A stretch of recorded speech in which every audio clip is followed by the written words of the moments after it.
nuclear fusion has produced more energy than ever before in a experiment, bringing the world a step closer to the dream of limitless, clean power.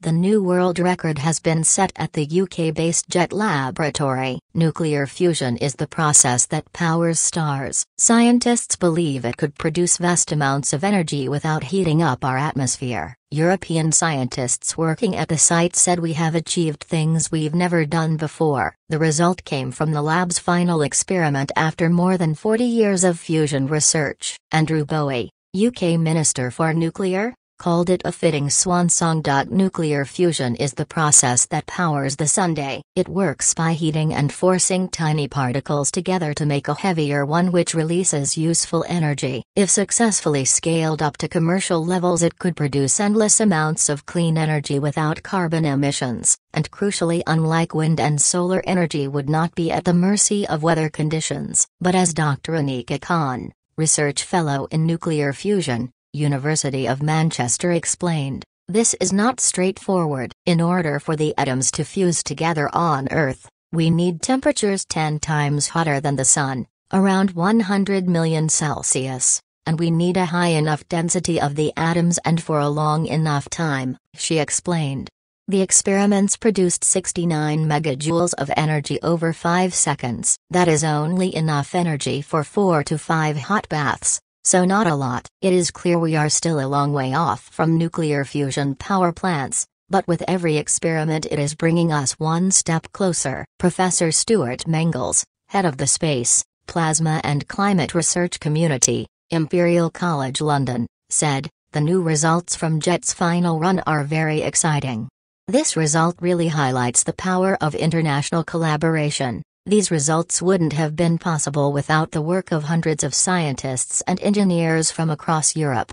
The joint European Torus, JET, facility, was constructed in Culham in Oxford in the late 1970s and until the end of last year was the world's most advanced experimental fusion reactor. All experiments ceased in December. Although based in the UK, it was funded predominantly by the EU Nuclear Research Programme, Euratom, and operated by the UK Atomic Energy Agency. For 4 decades it hosted scientists from the UK, Europe, Switzerland and Ukraine. The reactor was only meant to be operational for a decade or so, but repeated successes saw its life extended. The result announced today is triple what was achieved in similar tests back in 1997. Professor Ambrogio Fasili, program manager at Eurofusion, said, our successful demonstration instills greater confidence in the development of fusion energy. Beyond setting a new record, we achieved things we've never done before and deepened our understanding of fusion physics. UK Minister for Nuclear and Networks,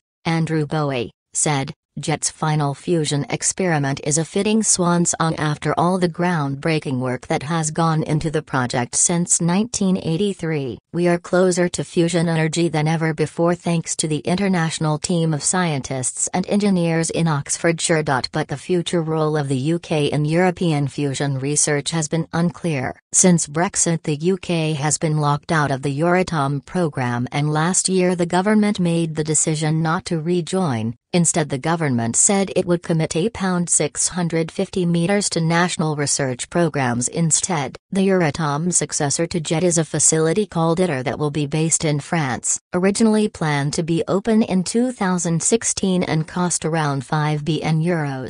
Its price has since roughly quadrupled and its startup pushed back to 2025. Full-scale experiments are now not foreseen until at least 2035. Although no reason was given for the UK government's decision not to rejoin Euratom, the delays with ITER are believed to have played a part. At the time, a spokesperson for the Department of Energy Security and Net Zero said, given delays to association and the direction of travel of these EU programs, an alternative approach gives the UK the best opportunity to deliver our fusion strategy. At the announcement of the record on Thursday, Ian Chapman, from Makaia, did say that discussions were still ongoing with European partners to see how the UK could be involved with ITER in the future. The government is now hoping to build the world's first fusion power plant in Nottinghamshire with operations beginning in the 2040s. The spherical tokamak for energy production, STEP, project will be delivered by a new nuclear body, the UK Industrial Fusion Solutions.